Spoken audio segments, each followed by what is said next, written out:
Hey everybody, and welcome back to the Miser's Guide to Evony. In this Real Talk video, we're going to talk about server rules. The social aspect that isn't really a set-in-stone quality of the game. We're going to talk about how to manage those things. I'm going to use examples from my own game history within Evony, and we'll talk about consistent rules across servers, inconsistent rules across servers. I'll give you my breakdown on what I think works best and that sort of thing. And then I'm also going to talk about how servers communicate the rules. At the very end, I'm also going to ask you to share your own server rules in the comments so people can read through and we can give different ideas of how servers are managed, basically. So let's talk about my history first. I started off on server 40, which was released a couple weeks into the earliest release of the game. So I think it was like 2 weeks after the game was launched. That's when server 40 was created. Server 40 was a very peaceful server, and it was pretty much under a non-aggression pact, a NAP, for almost the entire duration of the server's existence. The only time that attacking of any kind was permitted was within the kill event. There was no server war.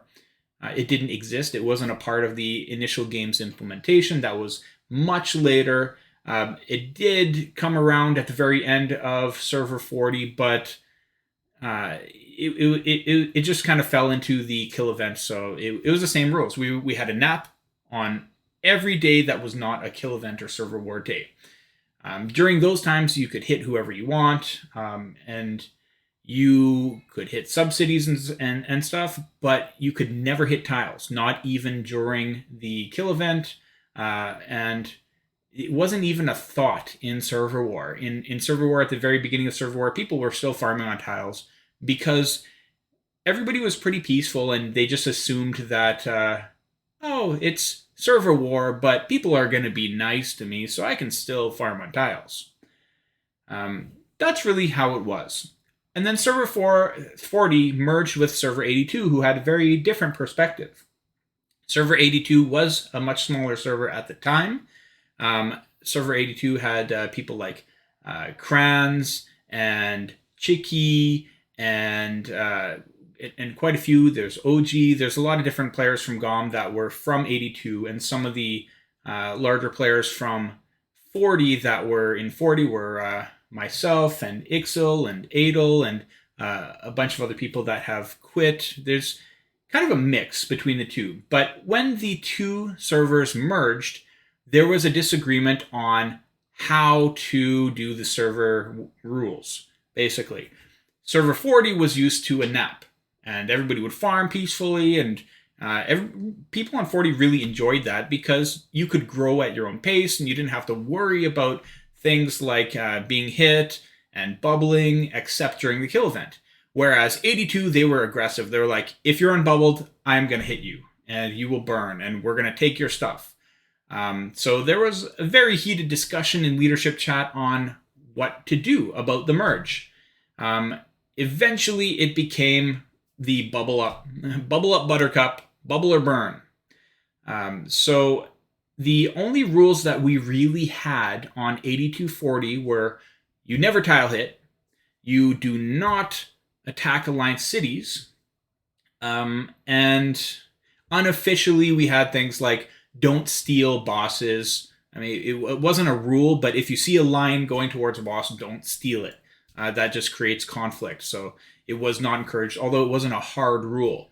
And I think we had along the way some other ones like on the day of a server war or during a server war, you are not allowed to steal subsidies if somebody gets zeroed in server war.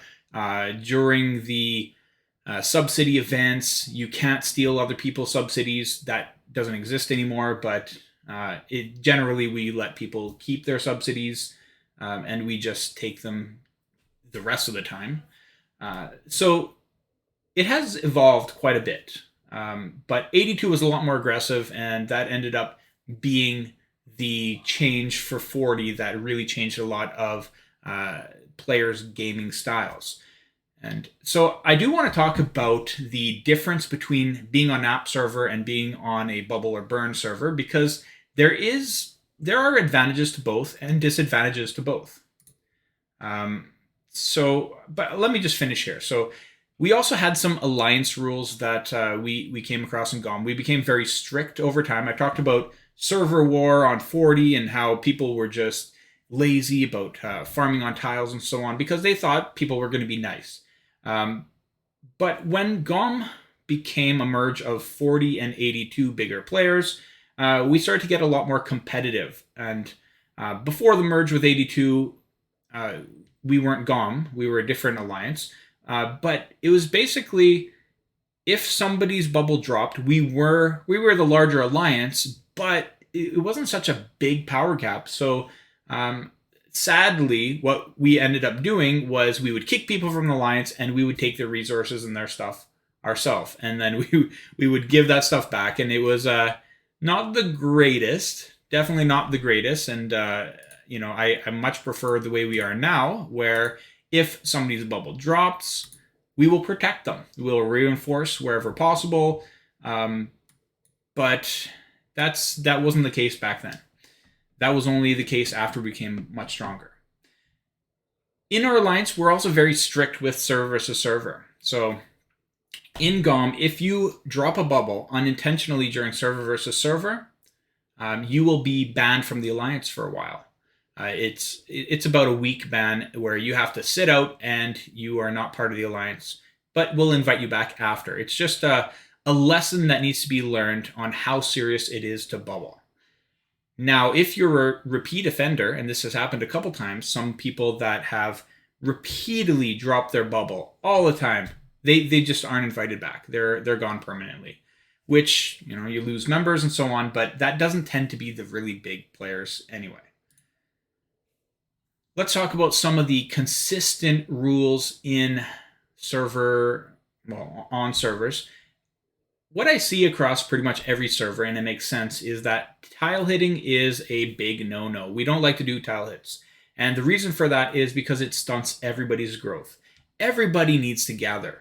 And as soon as you start tile hitting, then you're going to get tile hit back. And then everybody has a fear of farming on tiles, and then the growth across the server slows down. If there was no server war, tile hitting might be more permissible, but still, it's just not a good thing because everybody wants to grow. Everybody wants to succeed. And if all you can do is produce in city, then everything is slowed down. And you're relying on boss chests and in-city production without any gathering to supplement. So tile hitting across pretty much every server is and should be something that is discouraged and not allowed. Another consistent rule that I see across pretty much every server is the purge. And this is something that after a few months of failing miserably in server versus server, you start to realize, hey, a lot of people are giving away free points on tiles. They're sending farmers out to gather, and then the enemy is coming in, and the enemy is not going to say, hey, I'm going to leave your tiles alone so you can gather peacefully, because it's server war. All's fair in love and war. So what tends to happen on servers is they go around an hour, 2, 3 hours before the server versus server, and they will purge. They will kill anything that is accessible by the enemy before the enemy gets a chance to do it, because that would just be free points for them. Some other consistent rules on servers are alliance cities are generally left alone, and when people are destroying alliance cities, it doesn't really do a whole lot to the actual growth and sustainment of keeps. I mean, you're not directly hitting somebody. It slows down, gathering speed and production speed and so on, but it's not a big thing, and they don't have to pay to get the city back. So it tends to be that the destruction of alliance cities these days is more as kind of like a way to embarrass alliances. And we do that too. When alliances fail miserably in server versus server, they have people that have huge negative scores, we'll go and we'll burn their alliance city for a few days, and they cannot build it back. And it doesn't do a whole lot to the players, but it is pretty embarrassing to not have an Alliance City because everybody knows that you guys screwed up. Here are some inconsistent rules, and I've heard so much drama from different servers that break down in the way that the rules are done, and it's crazy. But some servers have naps. Some servers have naps even during kill event. Not a joke. You're not even allowed to attack during kill event in a war game, which seems kind of weird, doesn't it? And there are a lot of servers that have no-hit agreements between alliances or on players. These are pretty inconsistent. You don't see them everywhere, but a lot of servers do have naps during specific days. And that is common, but not every server does that. A lot of servers are, if you are unbubbled, then you are fair game. Some servers also have throne rotations where they share the throne between multiple top alliances just to prevent any fighting. We don't do that. We take if we want the throne, we'll take it. But we also, in our server, we have the, we're not the bad guys, at least not according to us. According to other people, we're evil overlords. But if you earn the top couple placements of server versus server, we will give you throne so that you can unlock your wonder and get that done. We're not evil, but we do have some rules on how it needs to be done. If you do earn your wings with a positive score, we're good, but we have absolutely no tolerance for any kind of point trading or so on, and those kind of people that, hey, I'm going to go and unbubble and allow them to hit me, and then I'll heal and then get hit again and heal and earn my top placement that way, will never give you the throne. You cannot have it because that's going to impact our ranking in server to server, and we'll probably lose because you did that. So we control the way that the throne goes, as opposed to some of the other ones that are like, okay, this week and this week is for this alliance, and then the next 2 weeks are for another alliance. And then, there's all kinds of different ways that does work.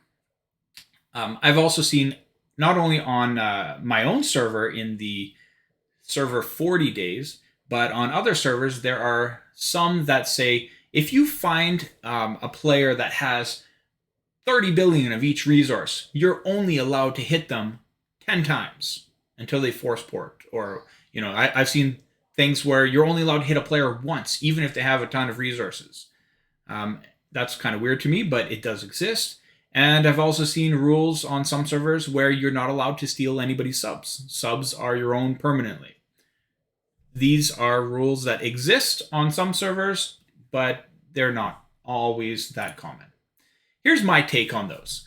First of all, I've had experience on a NAP server and a free-for-all server where you can hit whoever you want. My preference, I really liked being on a NAP server when I wanted to grow. At the very beginning of the game, I loved being on a NAP server because, you don't wake up in the middle of the night having a bad dream and go, oh man, I wish I bubbled. Or you just think you have that terrible, dreadful feeling. You wake up at 3 a.m. You're like, oh, did I bubble? You don't have that. So it's probably better for your health and your sleeping habits. However, it's not great for the competitive server. So a NAP is great on a casual server, but on a competitive server that has alliances that are ranking really high or that want to do very, very well, a NAP makes people, when you take a NAP, you end up pretty lazy. So a free-for-all server where it's bubble or burn the whole time helps develop those bubble routines and habits that are going to make you more successful in the long run. It's not fun.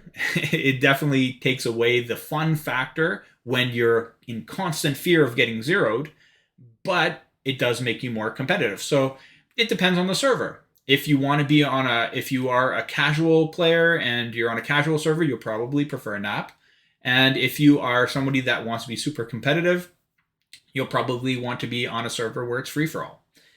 Tile hitting is something that I totally, and I think I can't imagine that there's a whole lot of people out there that feel that tile hitting is a good thing. It's horrible. Tile hitting makes it really difficult to grow in the game, and you want to grow. So even though the game allows for it, I don't think you should do it.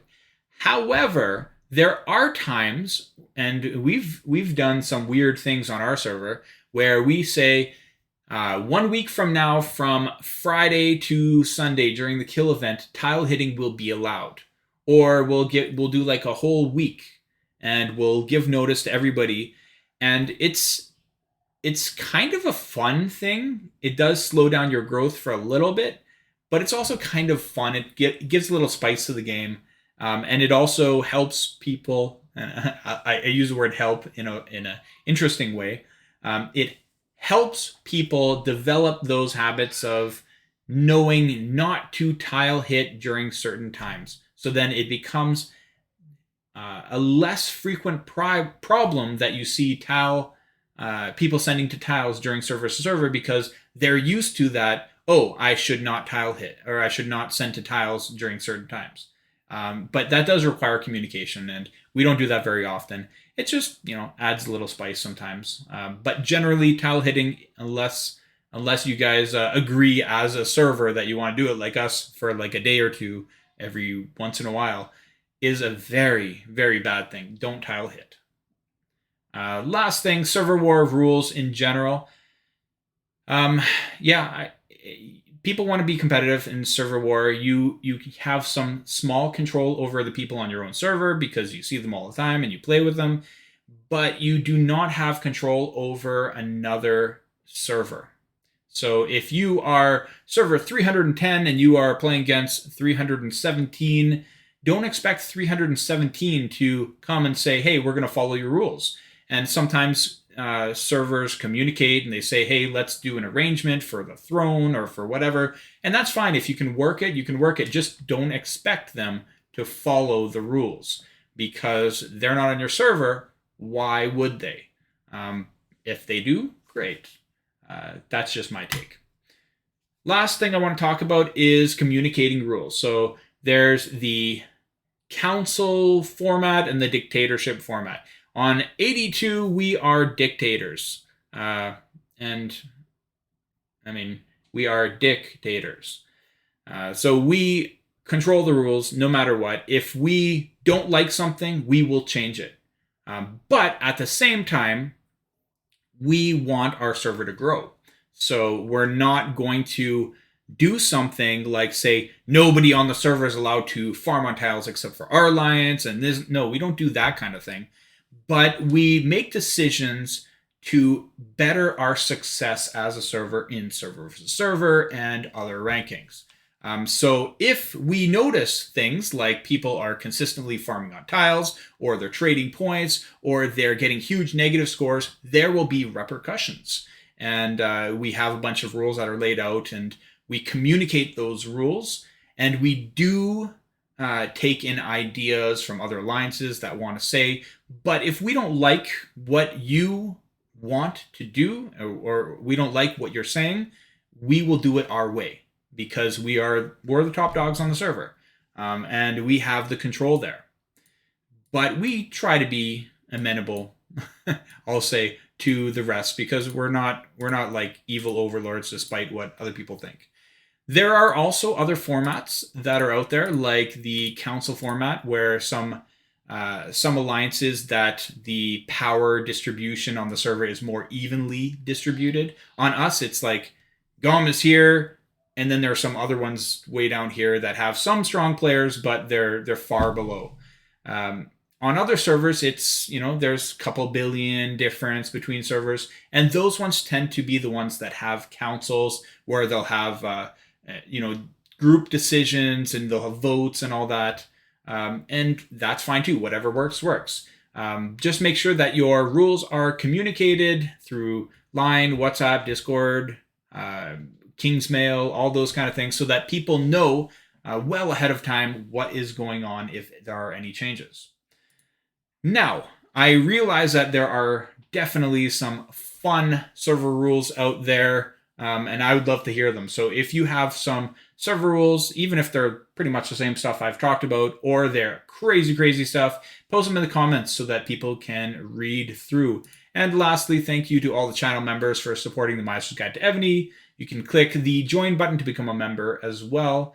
And keep in mind that I do offer some additional services if you need them. There's consultations. I can feature you on the real estate. And last but not least, make sure you join the Discord for the Miser's Guide to Evony, which is, I'll say, a lot more, a lot less crazy in terms of spam than the official one.